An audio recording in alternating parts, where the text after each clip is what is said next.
He is being transported to Scott and White Hospital. They did say he was airlifted, but we did see an ambulance leave moments ago. How they work is when mosquitoes land to lay their eggs in this stagnant water, a fan will suck them up into this net, and then the samples are collected the next morning. Still a very active scene here at the rest just south of Salado. They have brought in a helicopter and K9 units to help with the search, but today's patients are going home bill-free. We're seeing a bunch of emergency vehicles here from several different cities, including Nolanville, Killeen, and Bell County. What we heard from DPS is that an emergency vehicle and what it looks like is a fire truck went off the road. There's 16 other counties we have to hear from. It looks like it's going to be a long Super Tuesday here at the Bell County Expo Center. Students spend at least 5 months preparing their animals for show. They have to feed them twice a day, walk them and groom them to make sure they have the right weight and look of a champion. Recently traveled overseas and was feeling some kind of symptoms, and when he came back to the U.S. he went to the doctor, and that is where he tested positive. Now, when we first got here, traffic was moving pretty steady, but now it's starting to get a little more congested as we move into rush hour. What they found just yards away where those trucks are was Ronald Ruiz, stabbed multiple times in his chest and his abdomen. As you can see, there's some debris still here in the grass. We spoke with one of the victims of that deadly accident who says something needs to be done. The luxury cab company did set theirs at $250, and although Uber can lower its prices when business is slow, Grimm says that he cannot lower his because of high overhead. Today they wanted to interact with kids by having them choose which slide to go down. Here at Oak Creek Park, there are still plenty of emergency vehicles on standby. The water is so up high here in this area that the boat ramp is actually 200 yards from where I'm standing. This is where they found bullets outside of this apartment complex, and they were able to trace a trail of blood to the residence of victim 20-year-old DeMonte Devin Holmes.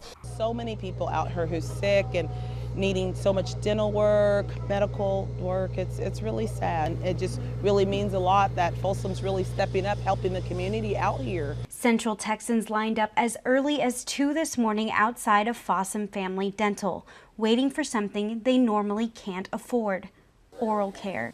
But Dental Day will give them that opportunity. I haven't seen the dentist in over 5 years, and I really need some dental work, and I was like,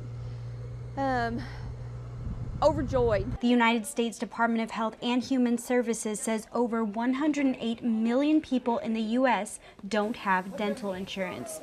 To help those locally, dental staff and volunteers welcome patients with open arms.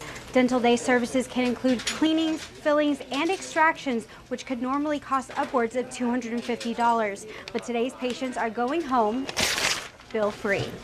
The event started back in 2013, and since then, the clinic has teamed up with over 10 sponsors to bring the biggest smiles in Bell County. It just feels nice to help people out that can't help themselves with financially, and so just free dental day is a good way to help. By the end of the event, $30,000 worth of care was provided to 100 people. The next dental day is expected to take place in 2017. Like we're the hands and feet of Jesus right now. We're able to serve the community, and we've been given gifts, and we're able to give back. In Temple, Tayloralanis, the Texas Report. As quick as you could have you pulled that gun, you could have pulled that taser just as fast. That baton, steel toe boots, give her a kick. I would take a broken rib or a broken leg over her lifeless body. Cunningham and his wife Lisa are devastated over the loss of one of 3 of their pit bulls, Nina. They say the 4-year-old was a family member who grew up around children and was the opposite of vicious.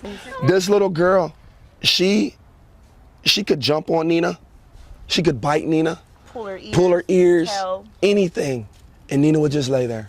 In the video, Patrol Sergeant Tony Barrio explains he did not see the dog before and feared for his life. Man, I thought that dog was going to kill me, man. It all started Wednesday at 3 p.m. when Barrio responded to a hang-up call at 903 Campbell Street. Barrio was greeted by Cunningham's father-in-law, who assured him the dogs would not bite. When the man goes back inside the house, Barrio moves a little to the right, but what he does not know is that he is just a few feet away from Nina and her puppies. Suddenly, Nina charges at Barrio. He yells for the pit to stay away, but she bites him on the buttock.